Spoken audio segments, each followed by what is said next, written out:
C'est une interview accordée aux médias Sport par Nobel Mendy. Le jeune défenseur sénégalais. C'est ça, il a 21 ans et il évolue actuellement au Rayo Vallecano, donc dans l'élite du football espagnol. Et l'objectif de notre analyse aujourd'hui, c'est pas du tout d'empiler des statistiques sportives. Non, ça n'aurait pas grand intérêt pour nous ici. Voilà. On va plutôt essayer de comprendre l'anatomie psychologique d'une ascension fulgurante. Comment l'esprit humain parvient à encaisser ce passage complètement vertigineux du rêve de gosse à la réalité ultra-violente du plus haut niveau. Au lendemain, notre bureau est entouré de caméras et des millions de personnes scrutent la moindre petite erreur.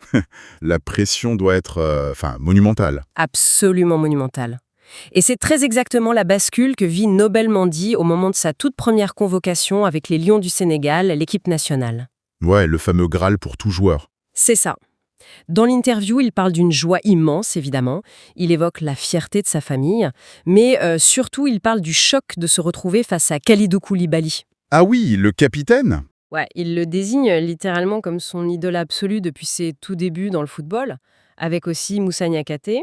Il les regardait à la télé et d'un coup, il doit faire des passes avec eux. Et tu vois, c'est là que se joue le premier test de viabilité pour un athlète de ce niveau.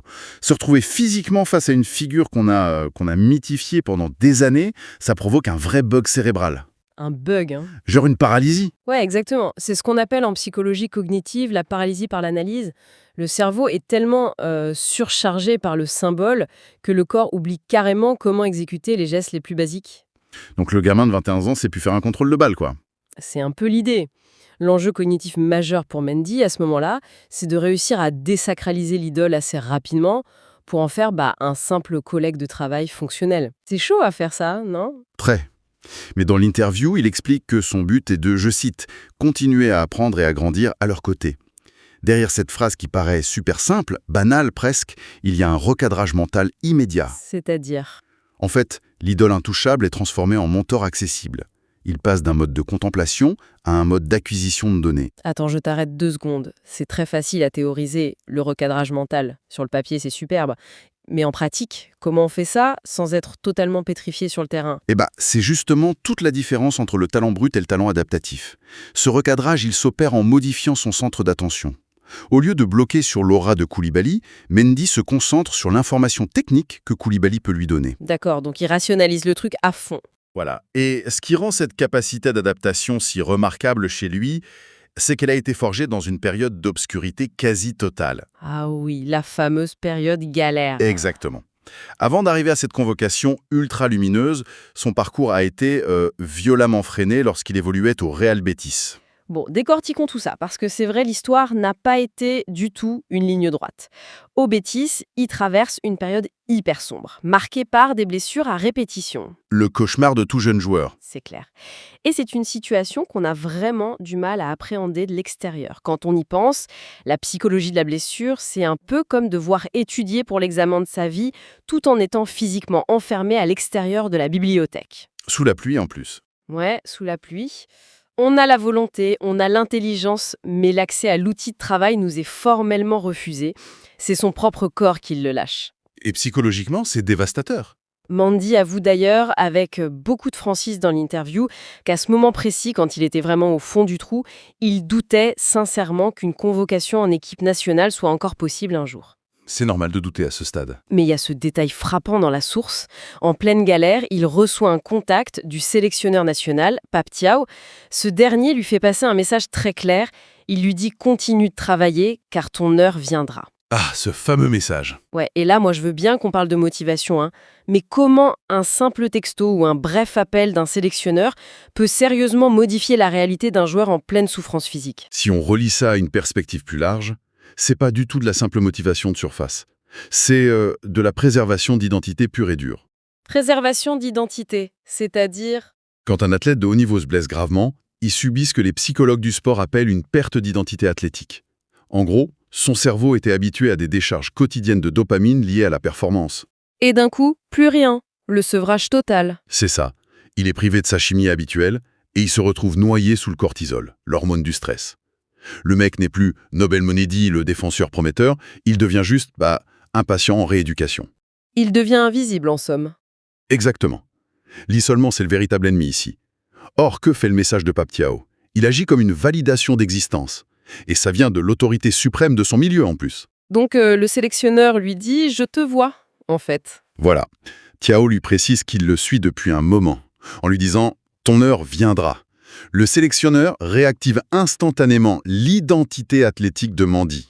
Neurologiquement parlant, ça redonne un but à la douleur. Ah, c'est fascinant ça. La douleur de la rééducation a un sens. Exactement.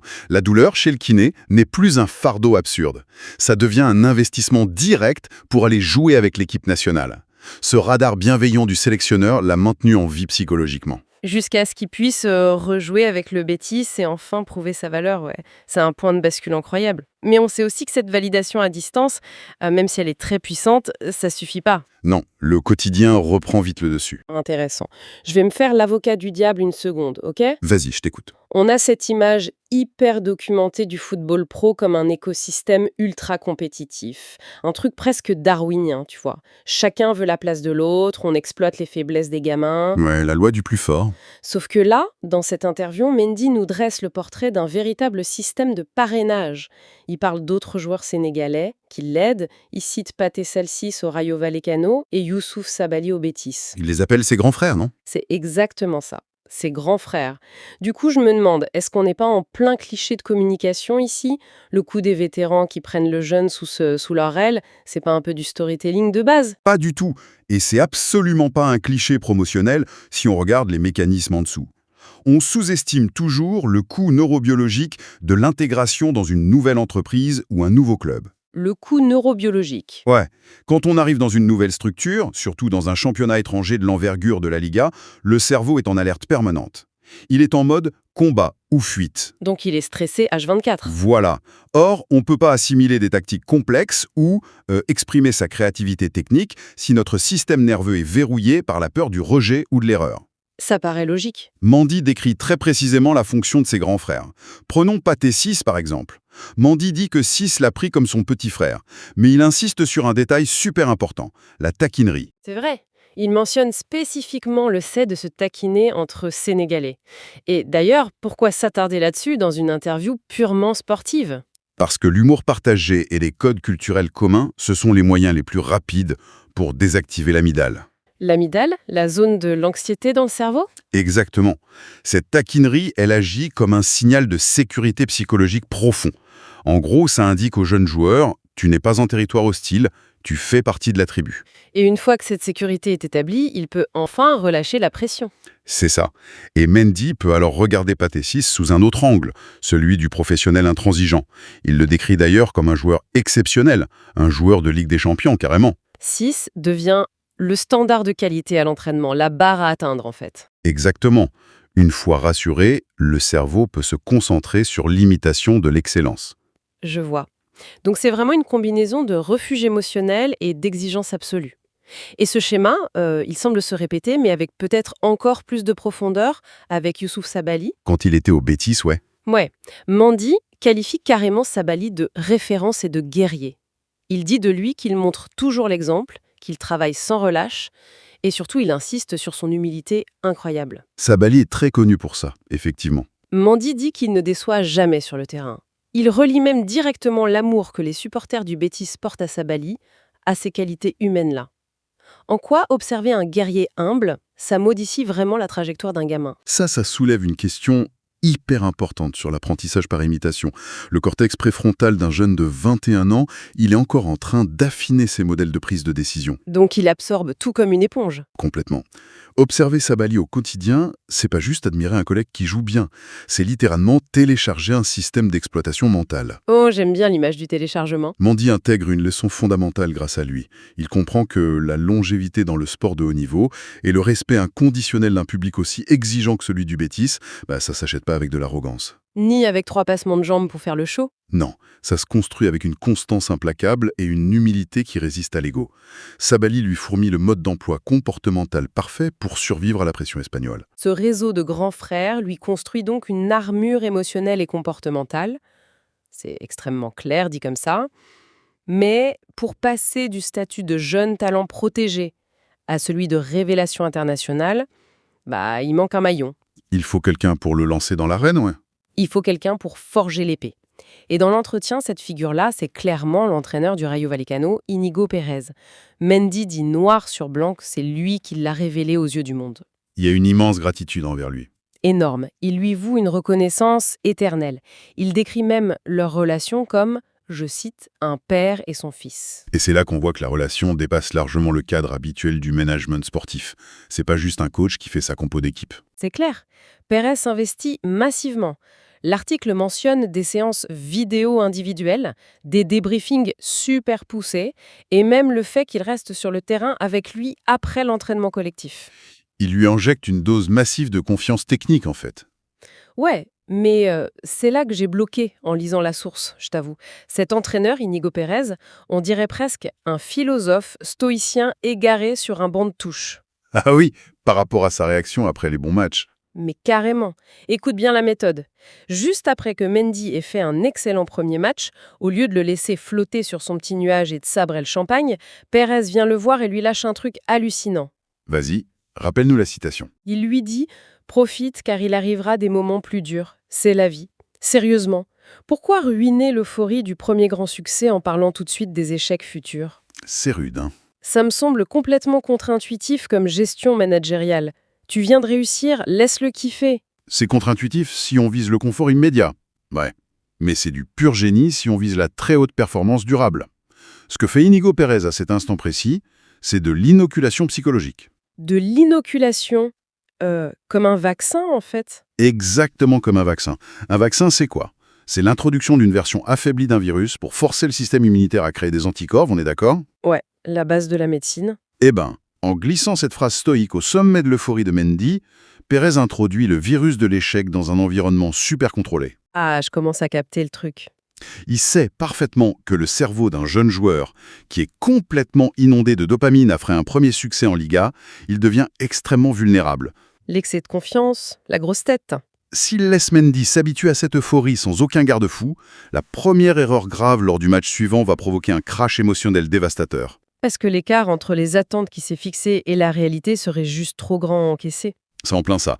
En ancrant immédiatement Mendy dans la réalité de la souffrance future avec son « c'est la vie », Pérez régule la dopamine. Il l'autorise à profiter, oui, mais il pose une ancre très lourde pour l'empêcher de dériver vers l'arrogance. Et Mendy précise d'ailleurs dans l'interview que Pérez est toujours d'une honnêteté brutale. Il félicite quand c'est bien, mais il prévient sans cesse que la tempête va revenir. Et la source nous donne la clé de cette méthode d'ailleurs. Oui, le fait qu'il connaît son potentiel. Voilà. Pérez connaît le vrai potentiel de Mendy, il sait qu'il est, je reprends les termes exacts de l'article, loin de tout ce qu'il peut faire. C'est une perspective incroyable quand on y pense. Il ne gère pas le joueur tel qu'il est aujourd'hui, là, à l'instant T, il s'adresse au joueur qu'il doit devenir dans 3 ans. C'est visionnaire. Le succès d'aujourd'hui n'est qu'un brouillon pour lui. Et cette pédagogie du brouillon, de se concentrer sur le potentiel inexploité, ça crée une dette de gratitude immense chez le joueur. Mendy comprend que l'exigence de Pérez, c'est pas de la dureté gratuite. C'est une vraie preuve d'amour professionnel. Tout à fait. Et du coup, le test ultime pour savoir si un jeune joueur a réellement intégré toute cette architecture psychologique, la résilience de la blessure, l'humilité des grands frères, le stoïcisme du coach, c'est le moment du bilan. L'auto-évaluation, l'exercice le plus dur. Ouais. Quand on lui demande de faire le bilan de sa propre saison, comment il réagit? L'intervieweur de WeSport lui pose la question cash.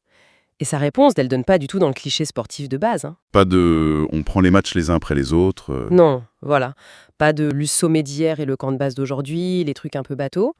C'est plutôt comme une mise à jour logicielle. Il valide la version actuelle, mais il prépare déjà le prochain correctif. C'est une excellente analogie. Quand Mendy évalue sa saison, on retrouve exactement l'équilibre qui a été instillé par tout son écosystème. Il assume pleinement sa réussite. Oui, il dit ouvertement que pour un jeune défenseur, réussir à enchaîner les matchs en Liga pour une première saison, c'est une très bonne saison. Et il a raison, il n'y a aucune fausse modestie là-dedans, parce que la fausse modestie, en fait, c'est toxique dans le sport de haut niveau. Toxique? Bon, pourquoi? Ça empêche de s'appuyer sur ses propres certitudes. Si tu minimises toujours tes succès, tu construis jamais de vraie confiance.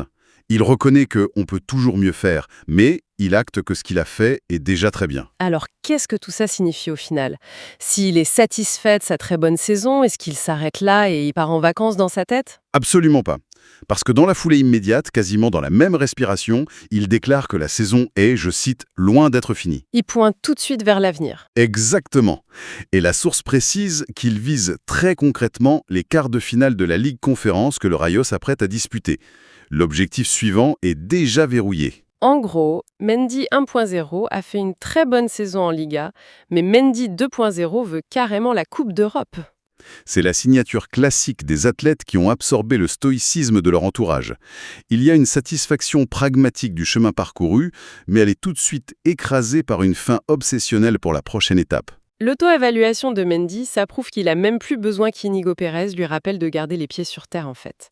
Il a internalisé cette voix critique, il est devenu son propre garde-fou. C'est le but ultime du coaching de Pérez, que le joueur devienne autonome émotionnellement. C'est une mécanique de précision, vraiment, intellectuelle et émotionnelle. Si on rassemble toutes les pièces de cette exploration aujourd'hui, le contraste est quand même saisissant.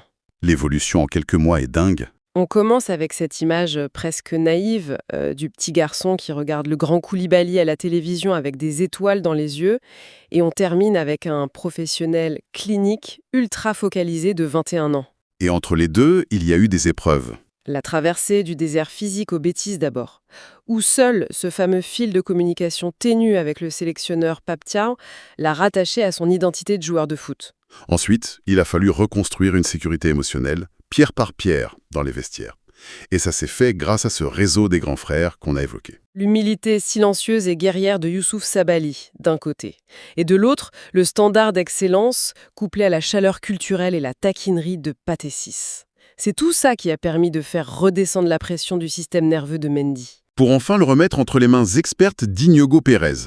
Cette figure paternelle qui, au lieu de le couver et de le protéger de la difficulté, lui a carrément inoculé la dureté de la vie en plein milieu d'une victoire. Pour le préparer mentalement aux exigences de la Ligue Conférence et de la suite de sa carrière. Au fond, cette interview de Nobel Mendy dépasse largement les lignes du terrain de football, quand on y réfléchit. C'est clair que ça s'applique à beaucoup de domaines. C'est une véritable étude de cas sur la gestion de la pression, que ce soit en entreprise, dans les arts, partout. Ça nous prouve qu'il est vital de structurer délibérément son entourage, de trouver des mentors qui combinent bienveillance et exigence, et d'apprendre à anticiper la chute, même quand on est tout en haut de la vague. C'est une grande leçon de maturité. Et d'ailleurs, si on pousse l'analyse de cette source jusqu'à son point de rupture logique, ça nous amène à une réflexion presque dérangeante. Dérangeante comment ? Quand on voit à quel point le succès d'un talent pur comme Nobel Mendy est en réalité suspendu à ce fil invisible d'interventions humaines chirurgicales, les textos, les taquineries. Voilà, un message au bon moment quand il est blessé, une taquinerie rassurante dans le vestiaire pour faire baisser le stress, ou une phrase brutale mais juste après un gros succès, ça laisse songeur. Où tu veux en venir ? Je me demande combien de génies potentiels, que ce soit balle au pied ou même dans des laboratoires de